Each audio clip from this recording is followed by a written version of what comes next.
Deborah Stone, who's co-founder of myageingparent.com.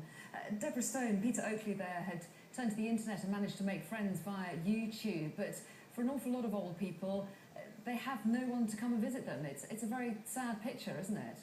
It's a very sad picture, and it's something that's going to get much worse. There's 5 million people living alone in the UK now, and that figure's due to increase by something like 25% up to 2040. So it's a significantly increasing problem, and something that I think everyone has a responsibility to do something about, both government and the community and individual family members.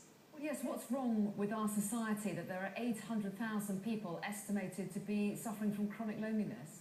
Well, I think if you look at the way that society's changed in the last 50 years, it's been significantly changing so that people now don't live in close-knit communities. Your family isn't round the corner, and you often live in a different town, possibly in a different country, and you're therefore trying to care from a distance, and it's a lot harder for people to therefore keep in touch with family and keep in touch with friends, and so you need to look to other ways to do that than the sort of traditional family routes where everybody was sort of living very close by.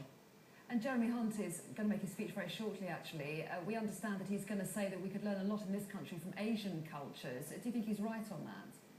Well, I think he's right to a degree, and I think, as Peter was saying before, there are definite advantages, but they won't necessarily play out in this country. But I think there are many things that we can do in this country. I mean, I think the government has a role in terms of making sure that there are facilities in terms of the right public transport, disabled facilities, making sure there are community centres. But equally, there are lots of things we can do in terms of technology. As Peter was saying, we've done a huge amount of work on the website about the importance of technology, trying to get older people online, and I think that's something that the government could really be looking at, is how to make sure that people are digitally included. You wouldn't think of not having a television set in your home, but so many people don't have access to the internet, and if they do, they can use Skype, and they can use the internet for email, and they can watch YouTube, and they can learn things, and there's all sorts of things you can do once you are digitally included through technology. And there's this assumption that older people can't use technology, won't use technology, and we've done a lot of work to show that's just not the case. It's a question of how you show them how to use it, and once you do, it's very liberating, and it will definitely help towards ending loneliness. What about the problem of respect towards elderly people? When I was talking to Peter Oakley, he said that there wasn't a great deal of respect he felt. Do you think that's one of the basic problems? Well, I think it is a problem, and I think it's incredibly important to respect older people.